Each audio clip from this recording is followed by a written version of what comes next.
Renungan Harian Jumat 5 Februari 2020. Pesta Santa Agatha, Perawan dan Martir. Bukankah Yohanes yang telah kupenggal kepalanya kini bangkit lagi?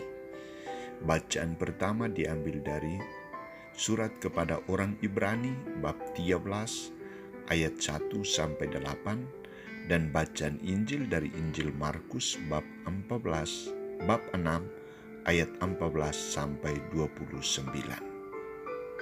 Saudara-saudariku terkasih, Raja Herodes terkenal dan tercatat sebagai raja yang gila kuasa, gila hormat, serakah dan kejam.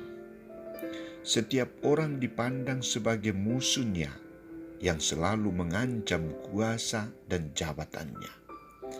Dalam catatan sejarah keselamatan, kematian Yohanes Pembaptis termasuk korban kegilaan dari Raja Herodes yang tidak siap untuk dikritik dan diancam oleh sabda kebenaran dan keadilan yang diperjuangkan dan ditegakkan oleh Yohanes Pembaptis. Tidak halal engkau mengambil istri saudaramu. Kebenaran dan keadilan dipalsukan oleh kebusukan dan keserakaan hati manusia, hati Herodes. Saudara-saudariku terkasih, Santo Markus menunjukkan ancaman Herodes kepada Yesus Kristus. Ketika Herodes mendengar tentang nama Yesus yang semakin terkenal karena banyak orang datang dan mengikutinya, pengajaran yang sangat berwibawa dan berbeda dengan orang-orang Farisi dan ahli-ahli Taurat, kuasa serta mujizat yang dikerjakan oleh Yesus menjadi ancaman baru bagi Herodes. Ia menanggapi berita itu dengan sikap yang sangat emosional dan sinis.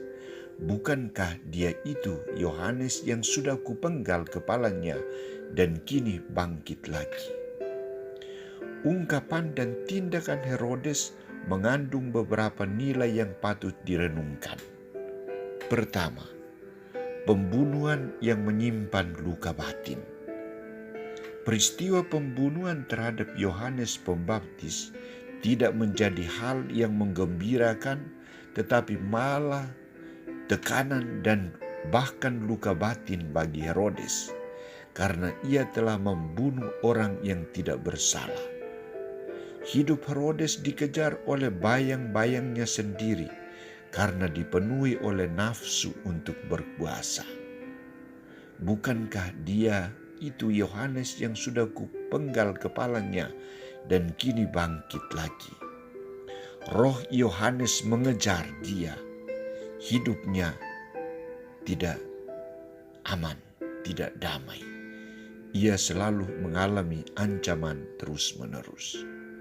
Kedua, Yohanes mati sebagai korban kegilaan orang yang haus dan rakus kuasa. Santo Markus mencatat bahwa Yohanes Pembaptis mati sebagai seorang miskin, tertindas dan korban kegila-gilaan serta keisengan Raja Herodes. Hanya karena demi memuaskan hawa nafsunya, ia mengorbankan Yohanes Pembaptis. Korban yang mematikan hidup rohani serta rasa hormat terhadap keluhuran manusia. Ketiga, haus kuasa Yesus menjadi ancaman berikutnya dari Herodes. Santo Markus juga mencatat bahwa Herodes belum puas dengan tindakannya. Ia tidak berubah sikap dan hati nuraninya tetap tumpul dan luka. Ini mau menunjukkan bahwa sejarah kebiadaban berlangsung terus. Walaupun demikian, toh terjadi sesuatu yang pantas dicatat dalam sejarah hidup manusia.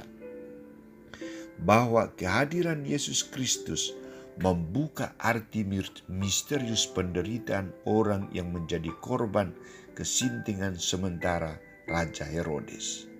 Bukankah dia itu Yohanes yang sudah kupenggal kepalanya dan kini bangkit lagi? Saudara-saudariku terkasih, perkembangan dunia yang makin modern melahirkan juga para pemimpin yang semakin gila. Ada yang gila kuasa, gila hormat, serakah dan kejam.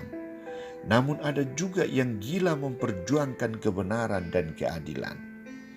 Kita sebagai manusia yang beriman dan bernurani baik, luhur dan murni, hendaknya tidak berjuang untuk mewujudkan gila hormat, kuasa, serakah dan dendam, serta kejam seperti Herodes.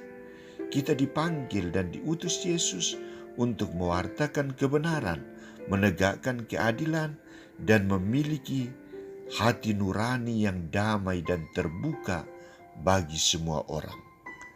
Janganlah menjadi Herodes baru dalam keluarga, lingkungan, masyarakat, dan gerejamu sendiri.